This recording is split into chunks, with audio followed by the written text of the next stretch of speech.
Selanjutnya kita akan melihat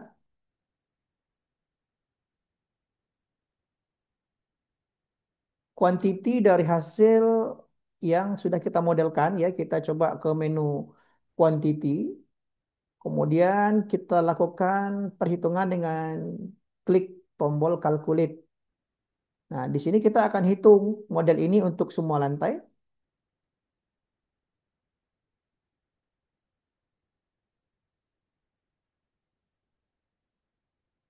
Kemudian masuk ke view quantity by kategori. Kemudian kita centang semua lantai ya. Nah, view quantity by kategori ini bisa digunakan untuk melihat summary ya ataupun ringkasan dari volume yang sudah kita modelkan ya. Kemudian dari hasil quantity di sebelah kiri ini terdapat elemen-elemen yang sudah digambarkan ya. Nah, untuk semua report ini bisa kita keluarkan menjadi file Excel dengan kita klik export to Excel. Kemudian kita tekan tombol OK. Nah, di sini bisa kita save dan ganti nama juga bisa.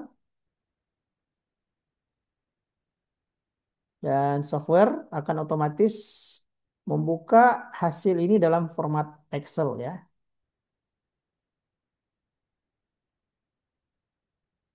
Kemudian kita akan coba membahas volume yang dihasilkan.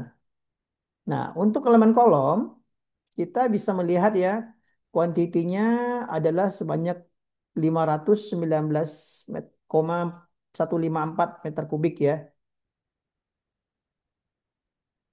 Kemudian hasilnya di sini ditampilkan dalam classification condition tertentu ya, sehingga kita bisa coba lihat yang pertama adalah volume ini dibagi menjadi lantai berdasarkan tipe materialnya, berdasarkan concrete grade-nya ataupun juga entity type-nya.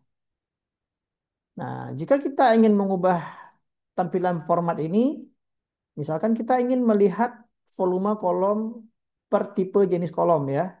Nah, kita bisa melakukan pengubahan pada classification condition ini melalui set classification and quantity. Kita klik. Nah, di sini kita bisa centang untuk bagian name ya. Kemudian kita klik OK. Nah, di sini akan muncul breakdown untuk setiap tipe di setiap lantai.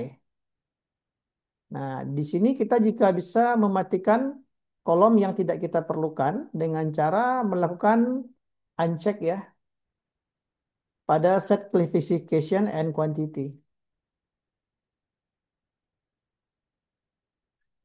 Kita juga mengubah bisa mengubah urutannya dengan cara melakukan move out ya ataupun move down pada setiap elemen yang ingin kita munculkan. Nah, jika atribut name ini kita pindahkan sebelum floor, maka tampilan dari tabelnya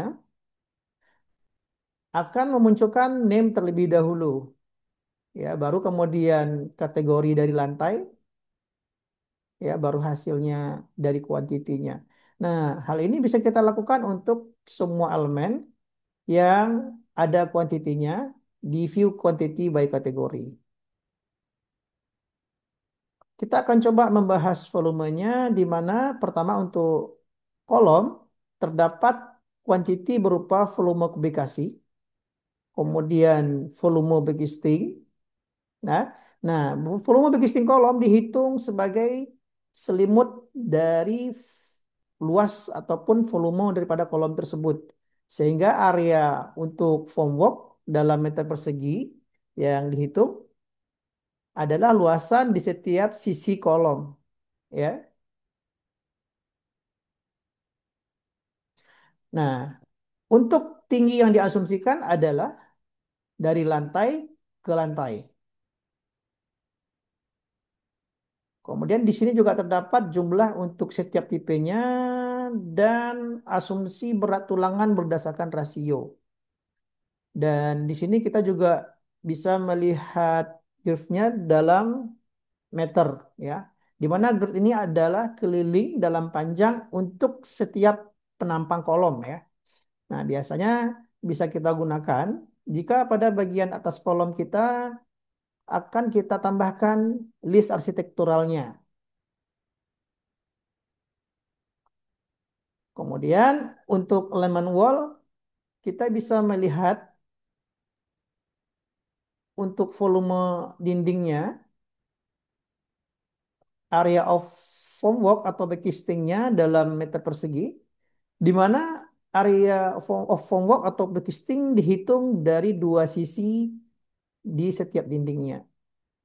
Untuk area meter persegi yang ini dihitung hanya dari satu sisi saja, yaitu sisi as atau tengah dari dinding ya. Weight of rebar ini adalah berat tulangan yang didapatkan dari pengalian rasio tulangan di floor setting ya dengan volume dari dinding tersebut. Kemudian ada number ataupun jumlah dari entitinya, kemudian net length ya atau panjang dinding, kemudian ketebalan dinding, kemudian juga ketinggian dari dindingnya, kemudian panjang gross ya dari dinding tersebut. Nah, di sini jika kolom kita overlap dengan dinding atau menabrak ya, maka volume dinding akan mengalah ya, sehingga volume dinding yang dimodelkan di dalam kolom tidak akan terhitung ya. Nah, pada umumnya untuk dinding beton yang kita ambil volumenya untuk bill of quantity yaitu adalah volume meter kubik dan area of formwork ya. Kemudian untuk balok atau beam kita bisa melihat volumenya dalam meter kubik. Kemudian luasan daripada backcasting dan kita juga bisa melihat luasan area of formwork dalam meter persegi ini merupakan perhitungan dari sisi bawah ditambah sisi samping kiri kanan ditambah dengan bagian ujung penutup dari balok yang ujungnya bebas ya atau biasa kita sebut cantilever. Di mana tinggi dari backcasting sisi sampingnya hanya dihitung sampai bagian bawah dari plat. Kemudian ada juga area formwork to side of beam, yaitu adalah luasan backcasting bagian samping dari balok ya. Lalu area of formwork to soffit of beam itu adalah backcasting yang menempel pada bagian bawah daripada balok. Dan di sini juga kita bisa melihat girth of section ya, di mana girth of section ini adalah keliling dari penampang baloknya. Di sini juga ada net length yaitu panjang gross ataupun panjang bersih dari balok-balok ini yang sudah dikurangi dengan kolom atau juga pile cap ya. Kita bisa juga melihat weight of rebar yaitu berat tulangan berdasarkan rasio tulangan yang sudah kita set di floor setting, kemudian jumlah entity dan panjang grossnya.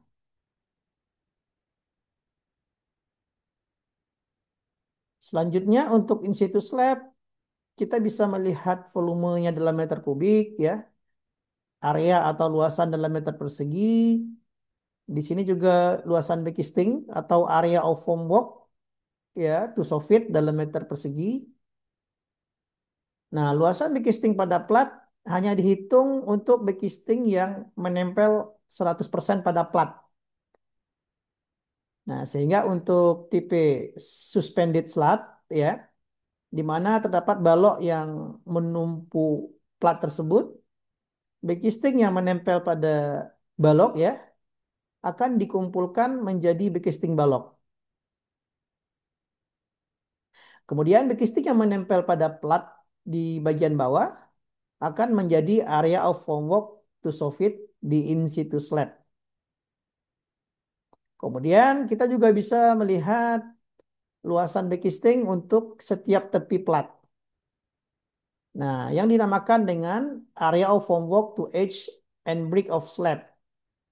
Kemudian kita juga bisa melihat projected area, di mana projected area ini adalah luasan yang sudah diproyeksikan ke tampilan denah. Kemudian projected area juga tidak mengurangi area dari plat ya. Seperti pada area meter persegi yang ada di sebelah kiri ini. Weight of rebar adalah berat tulangan berdasarkan steel ratio di floor setting ya. Kemudian number adalah jumlah entity yang kita modelkan. Pada umumnya untuk pengambilan volume untuk bill of quantity ya kita menggunakan volume dalam meter kubik. Kemudian untuk backcasting adalah area backcasting dalam meter persegi. Untuk backcasting dari plat harus kita tambahkan antara formwork to soffit dan formwork to edge of end brick of slab. Kemudian untuk slab opening kita bisa melihat luasan bukaannya di yang mana sudah secara otomatis melakukan pengurangan ya pada in situ slab. Tanda titik pada THS menandakan desimal ya, bukan ribuan. Kemudian kita juga bisa melihat jumlah safnya ada berapa dan keliling dari safnya.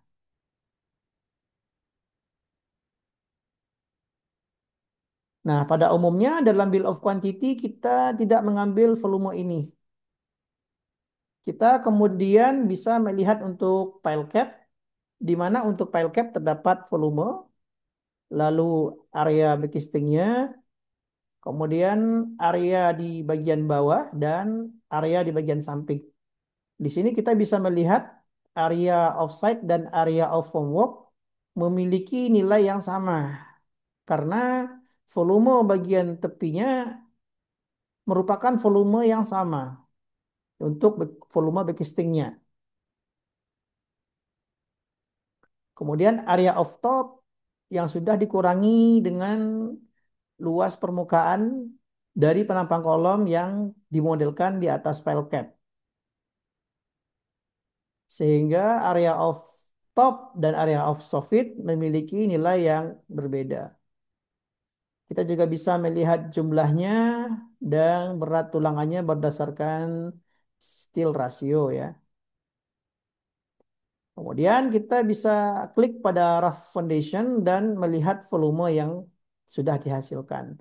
Nah, di sini kita bisa melihat volume dalam meter kubik, kemudian luasan backcasting dalam meter persegi, kemudian luasan bawah dalam meter persegi juga, dan luasan bagian vertikal dalam meter persegi. Kemudian kita juga bisa melihat untuk wall foundation, untuk area of formwork dan area of vertical surface memiliki nilai yang sama. Dikarenakan jika pondasi rough akan diberikan backcasting, backcastingnya hanya ada pada bagian sebelah tepi saja.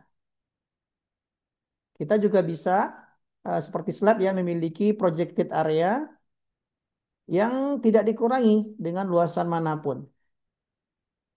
Kemudian terakhir kita juga bisa memiliki berat tulangan ya dalam kilogram untuk weight of rebar yang dihitung dari volume dikalikan dengan rasio besi ya yang kita masukkan di floor setting.